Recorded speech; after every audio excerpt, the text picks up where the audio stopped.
여보, 통장이 왜 이래요? 엄마 수술비를 아, 그거. 우리 엄마 강남 아파트 중도금에 썼어. 상의도 없이요? 내 능력으로 내 부모 돕는 게 뭐가 나빠. 우리 집안이 살아야 너도 사는 거야. 지금 제 통장에 3천 원밖에 안 남았는데요. 이해해. 당연한 거잖아. 그 순간 10년이 무너졌습니다. 본 영상은 실제 사연을 가상으로 표현한 작품입니다. 등장인물의 이름, 회사명 등은 가명임을 알려드립니다. 무료로 할 수 있는 구독과 좋아요를 눌러주시면 영상을 만드는데 힘이 됩니다. 시작하기 전에 어느 지역에서 듣고 계신지 댓글로 알려주시면 행복을 빌어드리겠습니다. 안녕하세요. 저는 한수진, 올해 34입니다. 글로벌 정밀 엔지니어링 컨설턴트로 일하고 있죠. 남들이 보기엔 꽤 괜찮은 삶이었습니다. 연봉 3억의 외과의사 남편, 강남의 깔끔한 아파트. 완벽한 가정이라 믿었습니다. 그날도 평범한 월요일 아침이었어요. 남편 민주는 수술 때문에 일찍 나갔고 저는 커피를 마시며 해외 프로젝트 자료를 검토하고 있었습니다. 그때 전화가 왔습니다. 수진아, 엄마가 쓰러지셨어. 동생의 떨리는 목소리. 저는 가방을 집어들고 병원으로 달려갔습니다. 응급수술이 필요합니다. 지금 바로요. 의사 선생님의 말에 저는 곧바로 카드를 꺼냈습니다. 1,000만 원 정도의 수술비. 문제 없다고 생각했죠. 하지만 카드 단말기가 삐삐 울렸습니다. 죄송합니다. 한도 초과입니다. 뭔가 잘못됐다고 생각했습니다.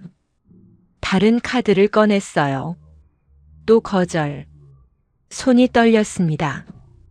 은행 앱을 열었습니다. 그리고 그 숫자를 봤습니다.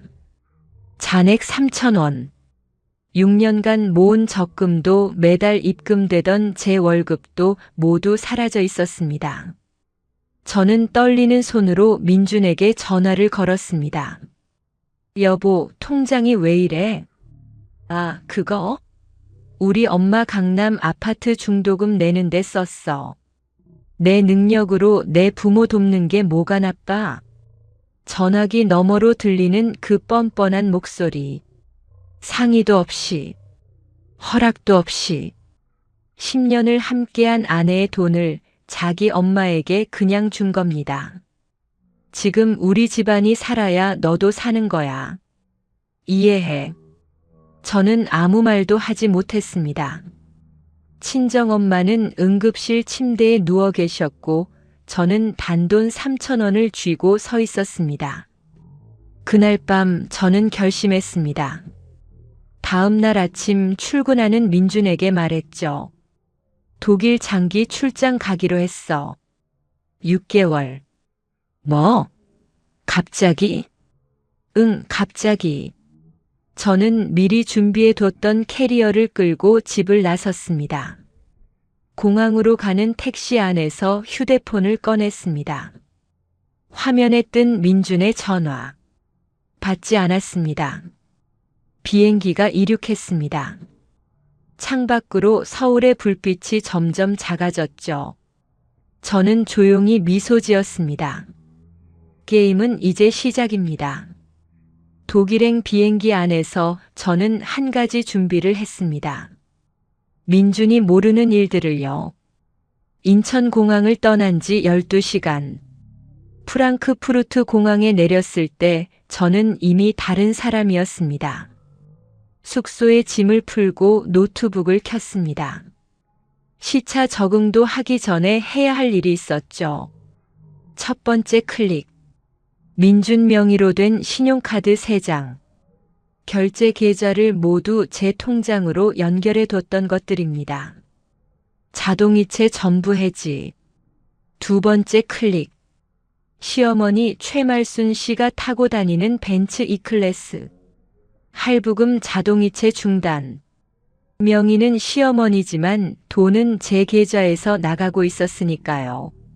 세 번째 클릭. 강남 압구정동 아파트 관리비. 매달 150만 원씩 빠져나가던 그 돈도 끊었습니다. 마우스를 내려놓았습니다. 창밖으로 독일의 밤 풍경이 보였어요. 고요했습니다. 한국은 지금쯤 아침이겠죠. 3일이 지났습니다. 저는 프로젝트 미팅을 마치고 호텔 방으로 돌아왔습니다. 핸드폰을 켰죠. 화면이 미친 듯이 깜빡였습니다. 부재중 전화 99통. 문자 메시지 127개. 전부 민준이었습니다. 수진아, 카드가 안 돼. 뭐야, 이거 왜 이래? 엄마 차 압류 통지 왔어. 관리비 연체됐다는데? 전화 좀 받아. 문자는 점점 더 절박해졌습니다. 제발 수진아. 내가 잘못했어. 한 번만 받아줘. 저는 천천히 스크롤을 내렸습니다. 감정이 느껴지지 않았어요. 이상하게도. 대신 한 가지가 눈에 들어왔습니다. 시어머니가 민준에게 보낸 문자. 실수로 단체 문자에 포함됐나 봅니다. 준아, 이번 달 것도 막아야 해. 최소 3천만 원은 있어야 해. 3천만 원. 부동산 중도 금치고는 매달 나가기엔 너무 큰 금액이었습니다. 저는 곧바로 조사를 시작했죠. 강준혁. 대학 동기이자 해외 자산 관리 전문가인 그에게 연락했습니다. 준혁아, 부탁 하나만 할게. 이틀 뒤 준혁에게서 파일이 왔습니다. PDF를 열었습니다. 손이 멈췄습니다. 압구정동 아파트는 애초에 존재하지 않았습니다. 계약서도 등기부등본도 없었어요. 대신 있던 건 강남 한복판 불법 도박장 출입 기록, 최말순 명의의 사채 계약서 7장, 총 빚 4억 3천만 원, 민준이 6년간 제 통장에서 빼간 돈, 그 돈은 시어머니의 도박 빚을 갚는 데 쓰이고 있었습니다. 부동산 투자라는 건 새빨간 거짓말이었죠. 저는 노트북 화면을 천천히 닫았습니다. 웃음이 나왔어요. 허탈한 웃음이. 10년을 함께 산 남편이 이런 거짓말을 했다는 게, 그리고 저는 그걸 전혀 몰랐다는 게, 그날 밤 11시, 한국은 아침 7시쯤 됐을 겁니다. 저는 민준에게 전화를 걸었습니다. 3초 만에 받더군요. 수진아, 드디어. 목소리가 급했습니다. 다급했죠. 카드 좀 다시 살려줘. 제발. 병원에서 쓸 데가 많아서. 저는 조용히 말했습니다. 그 3,000원으로 해결해봐. 뭐? 내가 마지막으로 받던 잔고. 3,000원. 그걸로 어떻게든 해봐. 수진아, 장난해? 지금 무슨. 전화를 끊었습니다. 핸드폰을 침대 옆 테이블에 내려놨어요. 다시 울렸지만 받지 않았습니다. 창밖의 독일 하늘은 여전히 고요했습니다. 저는 이불을 덮으며 생각했습니다. 이제 진짜 게임이 시작됩니다. 민준, 당신이 쌓아 올린 모든 것 하나하나 무너뜨려 줄게요. 정확히, 천천히, 완벽하게. 민준의 세계가 무너지기 시작한 건 정확히 3주째 되는 날이었습니다. 그날 저는 독일 뮌헨의 한 레스토랑에서 커피를 마시고 있었어요. 핸드폰이 울렸습니다. 준혁이었죠. 수진아, 됐어. 민준 병원 이사회에 압류 예고 통지서 들어갔대. 신용등급은 3등급 떨어졌어. 이제 대출도 막혔고. 전화를 끊었습니다. 커피 한 모금을 마셨어요. 쓰지 않았습니다.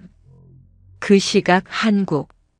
민주는 병원 이사회실에서 얼어붙어 있었겠죠. 상상이 됐습니다. 박민준 선생, 이게 대체 무슨 일입니까? 원장의 차가운 목소리. 개인 신용 문제가 병원 이미지에까지 영향을 미치고 있습니다. 민준이 뭐라고 변명했을까요? 아마 말을 잇지 못했을 겁니다. 그날 저녁 민준에게서 전화가 왔습니다.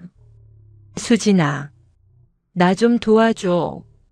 목소리가 떨리고 있었어요. 독일로 갈게. 직접 가서 이야기할게. 제발. 올 필요 없어. 수진아, 내가 갈 테니까. 전화를 끊었습니다. 저는 이미 비행기 표를 예약해둔 상태였습니다. 하지만 민준이 생각하는 그런 귀국은 아니었죠. 한 달 뒤, 인천공항 입국장. 저는 검은색 정장을 입고 나왔습니다. 캐리어를 끌고 명함을 꺼냈어요. 한수진 메디텍 솔루션즈 한국 지사장. 민준의 병원 서울 메디컬 센터. 그들이 지난 2년간 목을 메고 기다리던 계약이 하나 있었습니다. 독일 최고 수준의 수술 로봇 시스템. 300억짜리 장비였죠. 그 장비를 들여오는 계약. 그 독일 회사의 한국 총괄 책임자가 바로 저였습니다. 민주는 몰랐겠죠.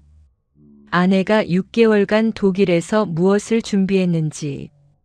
계약 미팅 당일. 서울 메디컬 센터 대회의실.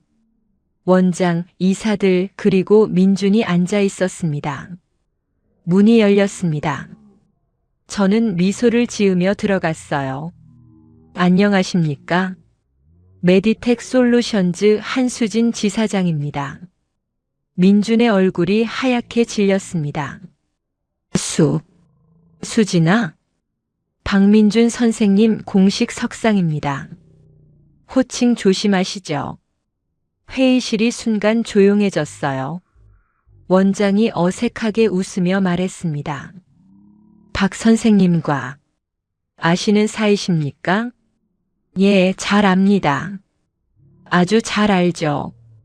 저는 서류 가방을 열었습니다. 계약서 뭉치를 꺼냈어요. 그럼 계약건부터 논의하시겠습니까? 민주는 말을 잇지 못했습니다. 다른 이사들은 상황 파악을 못하고 있었고요. 저는 천천히 서류를 펼쳤습니다. 300억짜리 장비 계약입니다만 한 가지 문제가 있습니다. 문제요? 귀 병원이 현재 체결하신 기존 의료 장비 리스 계약들. 그중 보증인 문제가 있더군요. 민준의 눈이 흔들렸습니다.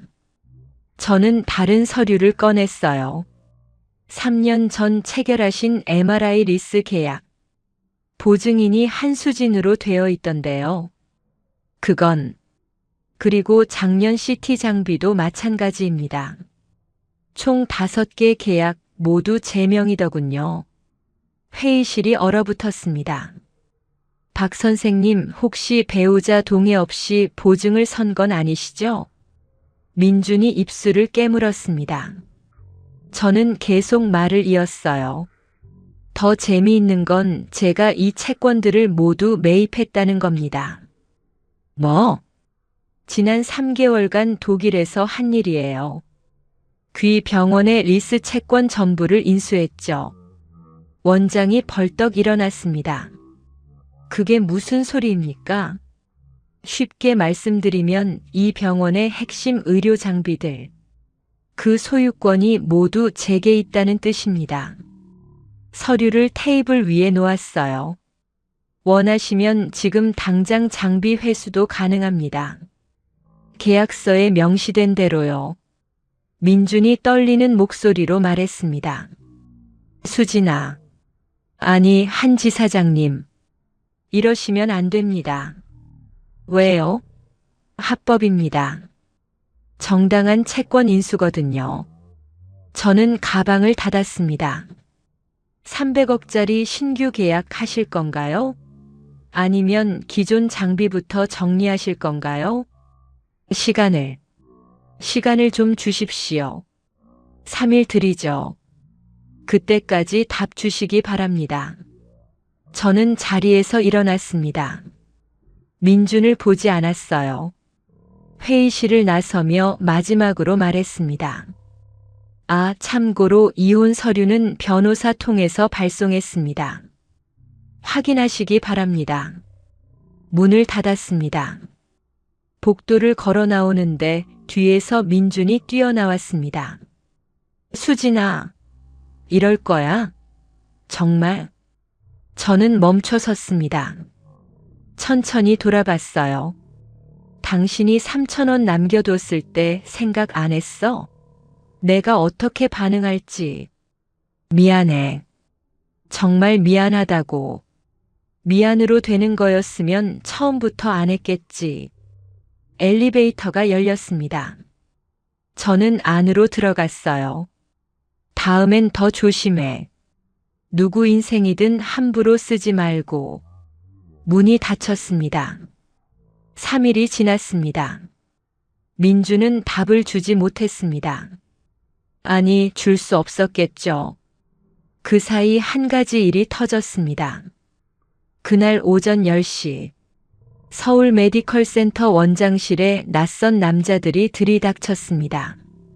사채업자들이었어요.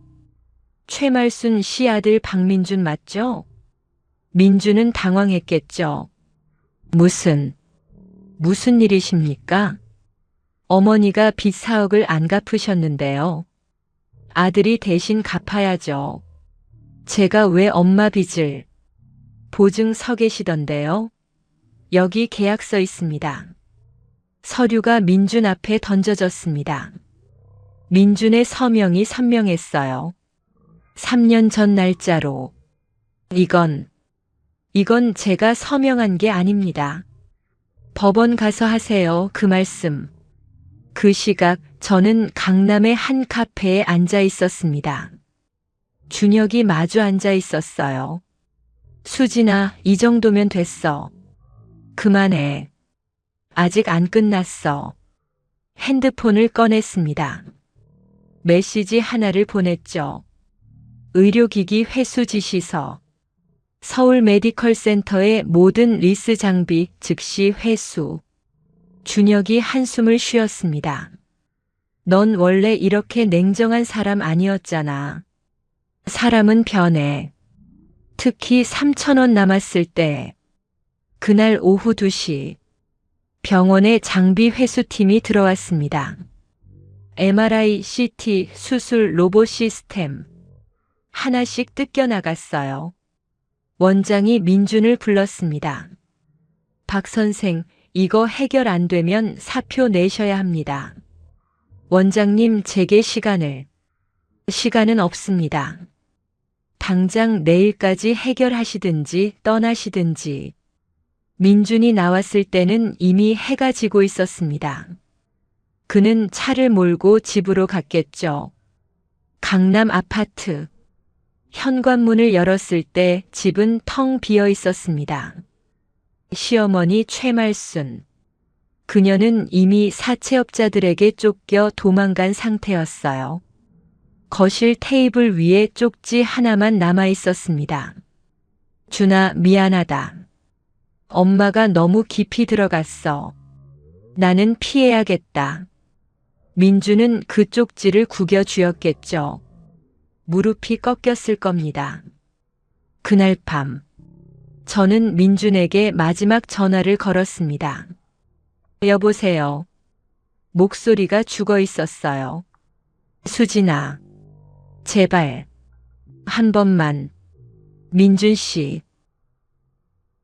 이혼 서류 서명했어요? 아직. 내일까지 보내세요. 안 그러면 소송 들어갑니다. 수진아, 나 정말 잘못했어. 엄마도 떠났고 병원도 잘렸고. 저는 조용히 말했습니다. 그래서요? 당신이 나한테 했던 것보다 더한 일 당한 것 같아요? 수진아, 6년 동안 내 돈 쓸 때는 생각 안 했죠. 내가 어떻게 느낄지. 전화를 끊으려다가 마지막으로 말했습니다. 아, 한 가지 선물 보냈어요. 확인해 보세요. 다음 날 아침, 민준의 핸드폰에 알림이 떴습니다. 입금 알림 3,000원. 발신인 한수진. 같은 봉투 안에 이혼 서류가 들어있었어요. 그리고 쪽지 하나. 이게 당신들 인생의 전부야. 민주는 그 3,000원을 보며 주저앉았습니다. 예전에 자기가 수진에게 남겨뒀던 바로 그 금액. 이제 그게 자기 몫으로 돌아온 겁니다. 일주일 뒤, 서울 메디컬 센터는 파산 신청을 했습니다. 민주는 의사 면허 정지 6개월 처분을 받았어요. 손해배상 소송도 3건이나 걸렸죠. 최말수는 끝내 나타나지 않았습니다. 사채업자들에게 쫓기며 어디론가 숨어버렸어요. 어머니와 아들.